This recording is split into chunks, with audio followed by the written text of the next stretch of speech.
All right, let's talk about the book of First Chronicles. And before we even get into what happens in it, there's something you need to understand first. This book is not repeating history because the writer ran out of ideas. It's repeating history on purpose.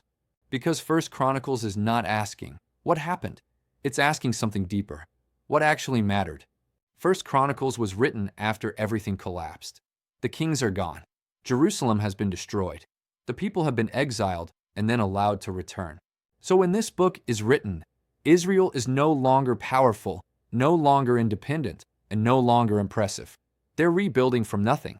And the question they're facing is simple but terrifying. Who are we now? That's why First Chronicles starts the way it does. Not with battles, not with David, not with kings, but with genealogies, long lists of names. And I know, most people skip that part. But the people who first heard this book didn't. Because for them, those names were everything. The genealogies go all the way back to Adam. That's not random. The writer is saying, our story didn't start with kings. It didn't start with failure. It didn't start with exile. It started at the beginning of humanity. That's identity restoration. Name after name after name. Tribes, families, lineages. People who thought they were forgotten hear their names spoken again. This book is stitching identity back together. Then the focus slowly narrows. From all humanity, to Israel, to the tribe of Judah, to one family. David's family. Because First Chronicles is primarily about David. But not the David you saw in 1 or 2 Samuel. This is a very intentional version of David. And here's where people get confused. First Chronicles leaves out David's biggest sins. No Bathsheba story. No murder of Uriah. No family scandals. Not because those things didn't happen, but because that's not the point of this book. Samuel and Kings were written during decline. Chronicles is written after collapse, for people trying to rebuild. And you don't rebuild identity by reopening every wound. You rebuild by remembering purpose. So the David of Chronicles is not David the broken man.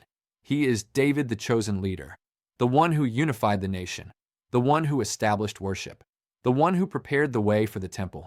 The book spends a lot of time on David's rise, how all Israel comes together behind him, how Jerusalem becomes the capital, how stability returns. This matters because the people hearing this book are longing for unity again. Then something important happens.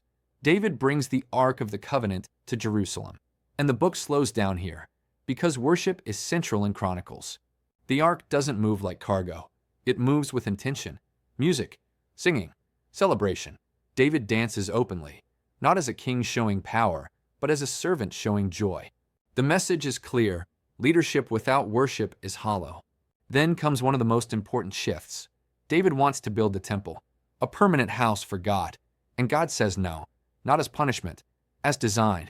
David is told, you won't build it, but you will prepare everything for it. That's huge, because it reframes success.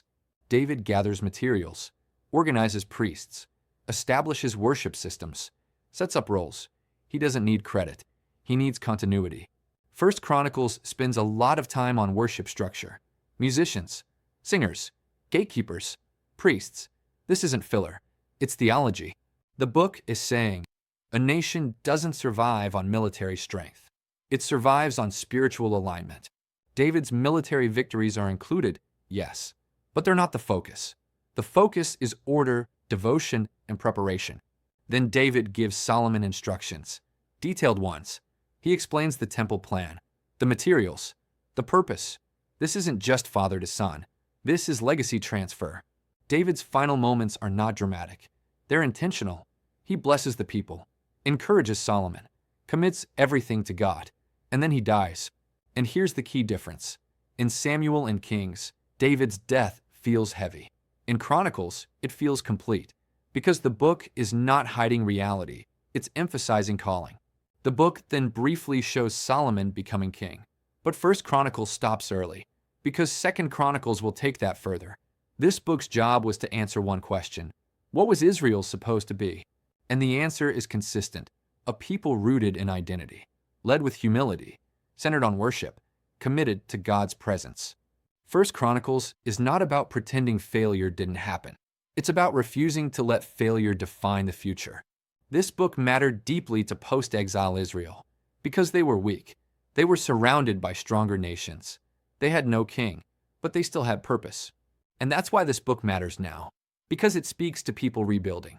After loss, after mistakes, after collapse. First Chronicles says, you are more than your worst season. You are more than your failures. You are part of a longer story. It teaches that leadership is stewardship. That worship is not decoration, it's foundation. That preparation matters even if you don't see the result. David never built the temple, but everything Solomon built was possible because David prepared. That's influence. If Kings shows how nations fall, Chronicles shows how identity survives. This book doesn't deny pain. It reframes purpose. And that's why First Chronicles feels different. It's not dramatic. It's deliberate. It's a book written for people asking, how do we start again? First Chronicles answers, by remembering who you are, by restoring worship, by preparing faithfully, even when the future isn't yours to see. That's the book of First Chronicles. Not a rewrite, a realignment,